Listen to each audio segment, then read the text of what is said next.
happy? Oh yeah, that's the stuff. Animated movies tend to see characters turning into animals or other forms of being as they go through their journey. And the pioneers of animated films have got to be Disney and Pixar. Many of the films from these two animation powerhouses have had their characters transformed, and we're taking a look at and comparing these beloved characters with their alternate form. No. First time? Of course it is! Number 1.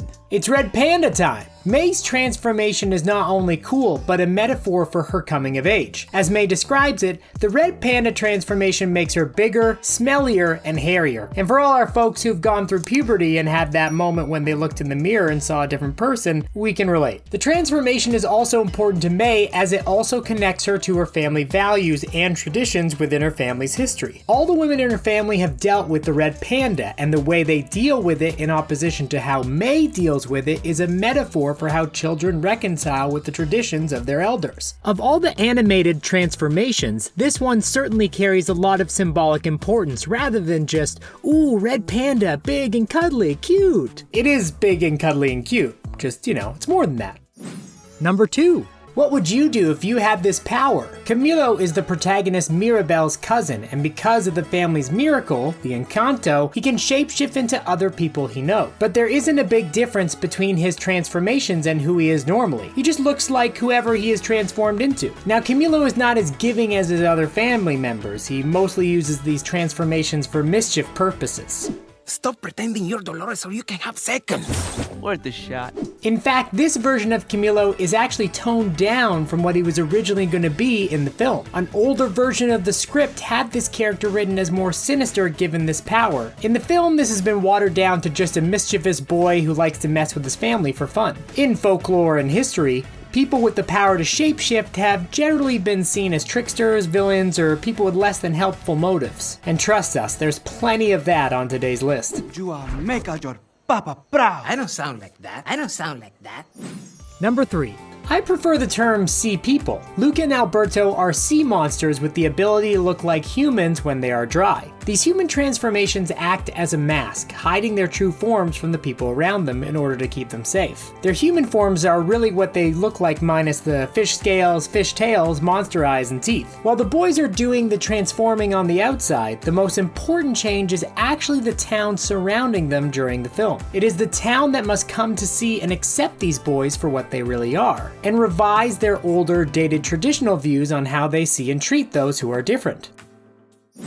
Number 4. He's one cool cat. We've talked about the deep symbolism for transformations in other animated films, so you may ask, what is the deep purpose behind Joe becoming a cat in Soul? Great question, viewer. Joe goes from a man in his 40s to an orange tabby cat, and this transformation represents, his ability to be a cat. There really isn't any deep meaning to Joe having his soul stuck in a cat. He sees the world differently because he's not himself, but the film is less concerned with this and more concerned with 22's new experience inside Joe's body. You're in my body! I'm in a body? Why are you in my body? 22 learns that the world is worth experiencing, so that's pretty cool. Joe becoming a cat is just a funny bit, with some sad consequences.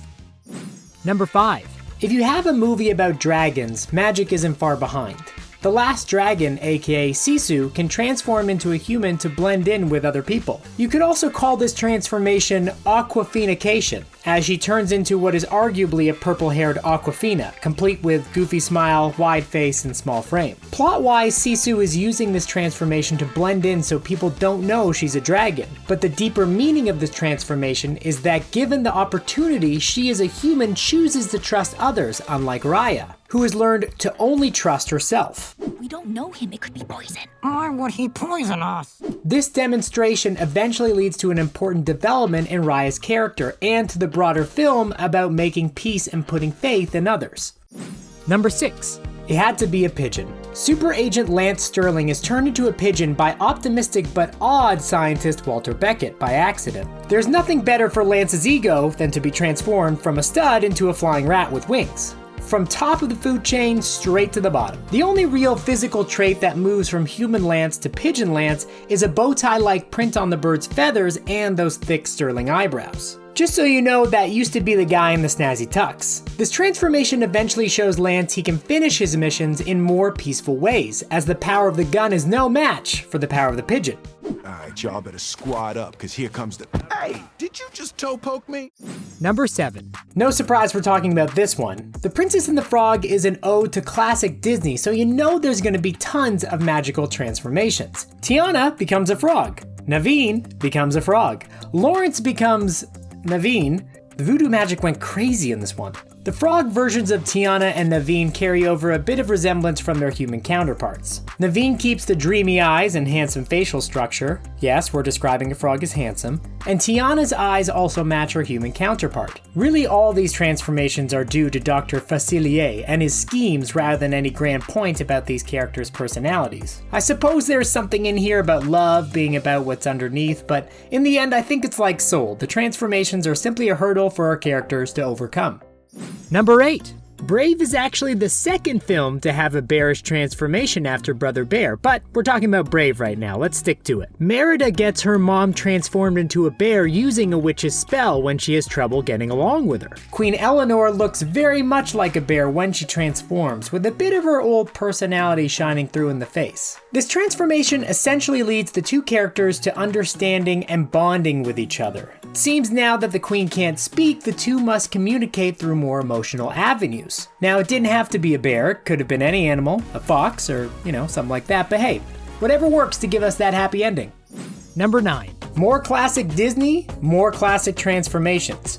Beauty and the Beast is all about an enchantress turning an arrogant prince into a beast until he falls in love and has someone love him in return. He goes from handsome man into handsome beast, arguably, but all his servants also get transformed and they didn't do anything wrong. What gives? The servants mostly look like the utensils and kitchenware they're turned into, but with some human features from their past human lives, such as Lumiere's eyes and Cogsworth's mouth. This tale as old as time is what started it all. It's what's inside that counts, not what's on the outside. Though some people would argue the Beast is still pretty dashing.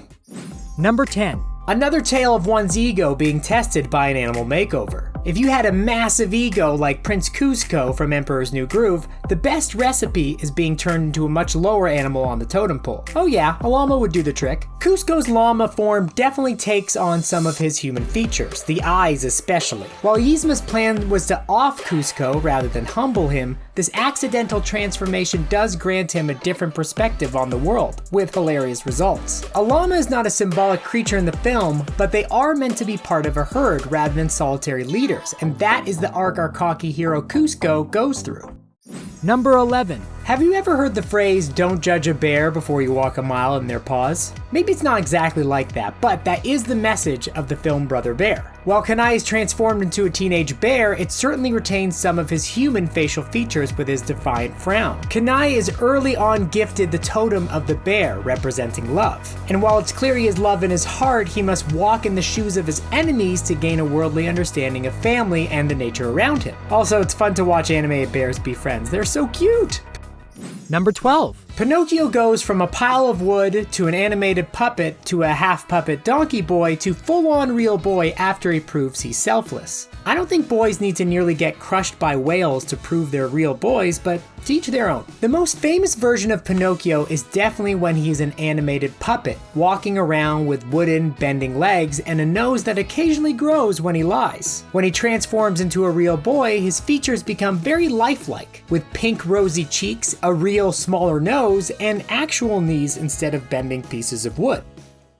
Number 13. Unlike the rest of our list, in this case, the transformation is of a villain, not a hero. As the older viewers will notice, in OG animated films, the ability to transform is usually shown by a villain or is seen as a trait villains have, as is the case with the evil queen from Snow White and the Seven Dwarfs, who transforms into a witch in order to hide her identity and get Snow White to eat that poison apple. While we wouldn't want to hang out with the queen or the person she turns into, they don't share much in common appearance-wise. By necessity, since the queen doesn't want Snow White to recognize her. But as you can see, we've gone a long way from villains exclusively transforming to having sweet-natured characters like Luca and Alberto being the ones to hide themselves.